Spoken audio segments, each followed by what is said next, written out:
ಜನವರಿ 26, 2026ರಂದು ಮಧ್ಯಾಹ್ನ 3:30 ಗಂಟೆಗೆ ವಿಜಯಪುರ ಜಿಲ್ಲೆಯ ಜಳಕಿ ಪೊಲೀಸ್ ಠಾಣಾ ವ್ಯಾಪ್ತಿಯ ಹಲಸಂಗಿ ಅನ್ನುವಂಥ ಒಂದು ಗ್ರಾಮದಲ್ಲಿ ಮಧ್ಯಾಹ್ನ 3:30ಕ್ಕೆ ಇಬ್ಬರು ಆಗಂತಕರು ಮಾಸ್ಕು ಮತ್ತು ಹೆಲ್ಮೆಟನ್ನು ಧರಿಸಿ ಬೈಕಲ್ಲಿ ಬಂದುಬಿಟ್ಟು ಅಲ್ಲಿ ಮಹಾರುದ್ರ ಸದಾಶಿವ ಕಂಚಗಾರ್ ಅನ್ನುವಂಥವರ ಭೂಮಿಕಾ ಜ್ಯುವೆಲರಿ ಇವರ ಅಂಗಡಿಗೆ ಬಂದುಬಿಟ್ಟು ಅವರಿಗೆ ಬಂದೂಕನ್ನು ತೋರಿಸಿ ಅಂಗಡಿಯಲ್ಲಿ ಇದ್ದಂತಹ 205 ಗ್ರಾಮ್ ಬಂಗಾರ ಮತ್ತು ಸುಮಾರು 1 kg ಬೆಳ್ಳಿಯ ಆಭರಣಗಳನ್ನು ದೋಚ್ಕೊಂಡು ಹೋಗಿರ್ತಾರೆ.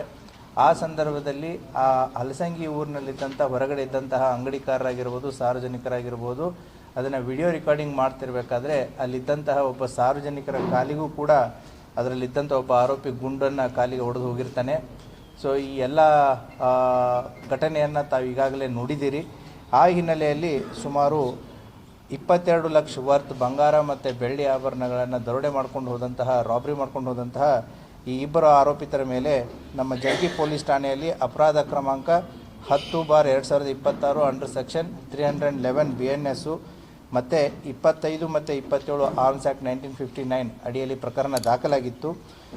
ಈ ಒಂದು ಘಟನೆಯ ಹಿನ್ನೆಲೆಯಲ್ಲಿ 2 ತಂಡಗಳನ್ನು ರಚನೆ ಮಾಡಲಾಗಿತ್ತು. ಅಡಿಷನಲ್ SP ರಾಮನಗೌಡ ಹಟ್ಟಿ ಅವರ ನೇತೃತ್ವದಲ್ಲಿ DSP ಇಂಡಿ ಸದಾಶಿವ ಕಟ್ಟಿಮನಿ ಮತ್ತು DSP ಸೆನ್ನು ಸುನಿಲ್ ಕಾಂಬ್ಳೆ ಅವರ ಇದರಲ್ಲಿ ಮತ್ತು ಚಡ್ಚನ್ CP ಆದಂತಹ ಪರಶುರಾಮ್ ಮನಗುಡಿ ಮತ್ತು PSI ಜಳಕಿ ಮಂಜುನಾಥು, PSI ಹೊರ್ತಿ ರಾಕೇಶು ಮತ್ತು PSI ಚಡಚನ ಸೋಮೇಶ್ ಗೆಜ್ಜಿ ಇವರ ನೇತೃತ್ವದಲ್ಲಿ ಒಟ್ಟು 2 ತಂಡಗಳನ್ನು ಮಾಡಲಾಗಿತ್ತು. ಇದರಲ್ಲಿ ಸುಮಾರು 30ಕ್ಕಿಂತಲೂ ಹೆಚ್ಚು ನಮ್ಮ ಸಿಬ್ಬಂದಿಯವರು ಕೂಡ ಸುಮಾರು 20 ದಿನಗಳಿಂದ ಪತ್ತೆ ಕಾರ್ಯದಲ್ಲಿ ಕೈಗೊಂಡಿದ್ದರು.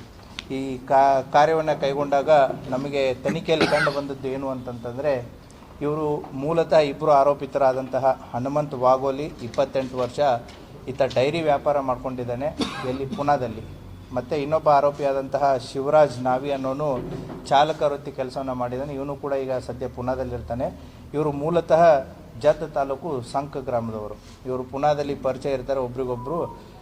ಈ ದರೋಡೆ ಮಾಡಬೇಕಂತಲೇ ಇವರು ಆರ್ಮ್ಸ್ಗಳನ್ನು ಪ್ರೊಕ್ಯೂರ್ ಮಾಡಿರ್ತಾರೆ. ಸೊ ಉತ್ತರ ಪ್ರದೇಶದ ಗೋರಖ್ಪುರಿಗೆ ಹೋಗಿಬಿಟ್ಟು ಪ್ರೊಕ್ಯೂರ್ ಮಾಡ್ಕೊಂಡು ಬಂದಿರ್ತಾರೆ.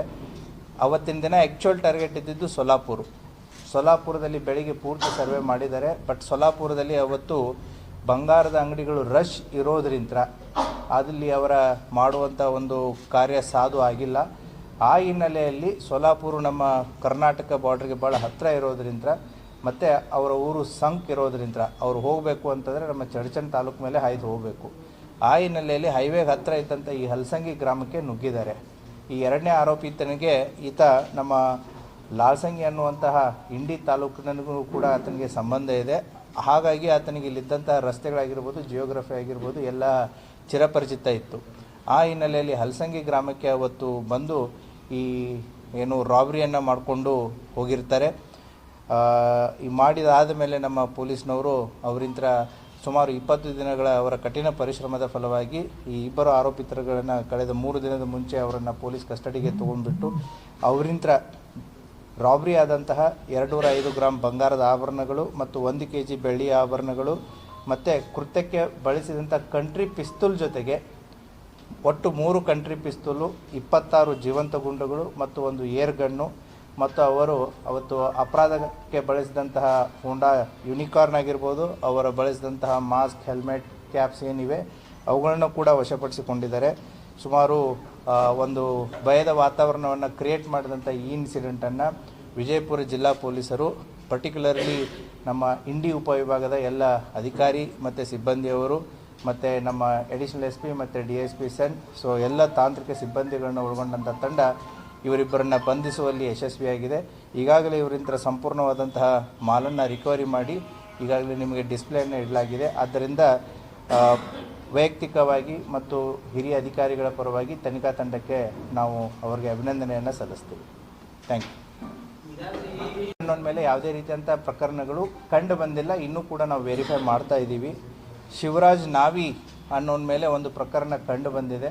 ಅವರ ಮೇಲೆ ಇನ್ನೂ ಯಾವುದಾದ್ರೂ ಪ್ರಕರಣಗಳು ಮಹಾರಾಷ್ಟ್ರದಲ್ಲಿ ಇದಾವ ಅಥವಾ ಹೇಗೆ ಅನ್ನೋದನ್ನು ಕೂಡ ಚೆಕ್ ಮಾಡ್ತಾ ಇದ್ದೀವಿ.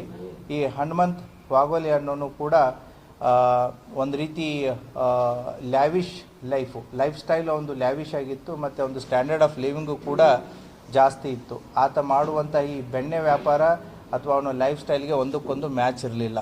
ಸೊ ಹಾಗಾಗಿ ಸಾಕಷ್ಟು ರೀತಿಯಲ್ಲಿ ಸಾಲ ಮಾಡಿಕೊಂಡಿದ್ದ. ಆ ಸಾಲವನ್ನು ತೀರಿಸಬೇಕು ಅಂತಂಥೇಳಿ ಪರಿಚಿತನಾದಂಥ ಶಿವರಾಜ್ ನಾವಿ ಜೊತೆಗೆ ಇದನ್ನು ಪ್ಲ್ಯಾನ್ ಮಾಡ್ತಾರೆ. ಸೊ ಉತ್ತರ ಪ್ರದೇಶಕ್ಕೆ ಹೋದಾಗ ಗೋರಖ್ಪುರದಲ್ಲಿ ಈ ಕಂಟ್ರಿ ಮೇಡ್ ವೆಪನ್ಸ್ಗಳನ್ನು ಡಿಸೆಂಬರ್ದಲ್ಲಿ ತೊಗೊಂಡು ಬಂದಿರ್ತಾರೆ. So the target was Solapur. ಅವತ್ತಿನ ದಿನ ಅಲ್ಲೆಲ್ಲ ಬಂಗಾರದ ಅಂಗಡಿಗಳು ರಶ್ ಇರೋದ್ರಿಂದ ಸೊ ಆನ್ ದ ವೇ ಅವರು ಹಲಸಂಗಿಯಲ್ಲಿ ಈ ಘಟನೆ ಈ ರಾಬ್ರಿಯನ್ನು ಮಾಡಿ ಹೋಗಿರ್ತಾರೆ.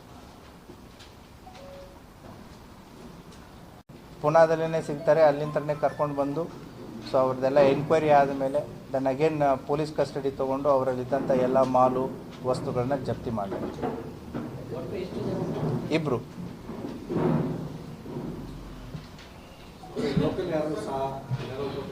ಲೋಕಲ್ ಯಾರ್ದು ನೆರವಿಲ್ಲ ಏನಿಲ್ಲ. ನಾನು ಅದನ್ನೇ ಹೇಳಿದೆ, ದ ಟಾರ್ಗೆಟ್ ವಾಸ್ ಸೊಲ್ಲಾಪುರು.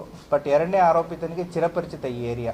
ಸೊ ಅವರು ವಾಪಸ್ಸು ಹೋಗಬೇಕು ಅಂತಂತಂದರೆ ಸೊಲ್ಲಾಪುರ್ ಟು ಜತ್ ಅಥವಾ ಸಂಕ್ ಹೋಗಬೇಕು ಅಂತಂದರೆ ಮಧ್ಯ ಕರ್ನಾಟಕದಲ್ಲೇ ಹಾಯ್ದು ಹೋಗಬೇಕು. ನಮ್ಮ ಚರ್ಚನ ನೀವು ತಾಲೂಕಾ ಮ್ಯಾಪ್ ನೋಡಿದಿರಿ ಅಂತಂತಂದರೆ it is surrounded by Maharashtra on both the sides. So the entry and exit ಅವರು ಒಂದು 30 ನಿಮಿಷದಲ್ಲಿ ಎಂಟ್ರಿ ಮಾಡಿ ಎಕ್ಸಿಟ್ ಕೂಡ ಮಾಡ್ಬೋದು. ಹಾಗಾಗಿ ಹೈವೇ ಅಂತಲೂ ಕೂಡ ಈ ಹಲಸಂಗಿ ಊರು ಜಸ್ಟ್ 3 ಕಿಲೋಮೀಟರ್ ಇದೆ. So that is how they have committed the robbery ಅಂತ. ಕ್ರಕ್ಸ್ ಆಫ್ ದ ಇನ್ವೆಸ್ಟಿಗೇಷನ್ ಇಲ್ಲ, ಪ್ಲ್ಯಾನ್ ಇಲ್ಲ, ಏನಿಲ್ಲ. ಅವ್ರ ಪ್ಲ್ಯಾನ್ ಸೊಲ್ಲಾಪುರದಲ್ಲಿ ಫೇಲ್ ಆಯಿತು.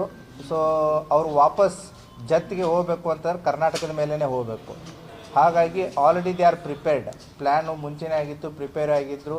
ಸೊ ಸರ್ವೆ ಮಾಡಿದರು. ಹೋಗ್ಬೇಕಾದ್ರೆ ಧೂಳ್ಖೇಡದಲ್ಲೂ ಕೂಡ ನೋಡ್ತಾರೆ, ಅಲ್ಲಿ ಅವಕಾಶ ಸಿಗಲ್ಲ. ಸೊ ಧೂಳ್ಖೇಡದಲ್ಲೂ ಆಗಲಿಲ್ಲ. ನೆಕ್ಸ್ಟ್ ಇನ್ನು ಹಲಸಂಗಿ ವಿಲೇಜ್ಗೆ ಹೋಗ್ತಾರೆ. ಅಲ್ಲಿ ಮಾರ್ಕೆಟ್ಗಂತ ಹೋದಾಗ 3-4 ಅಂಗಡಿಗಳು ಓಪನ್ ಇರ್ತವೆ. 1-2 ಗಂಟೆ ಅಲ್ಲಿ ಓಡಾಡಿದ್ದಾರೆ. ಯಾವಾಗ ಅಂಗಡಿಯಲ್ಲಿ ಯಾರೂ ಇಲ್ಲ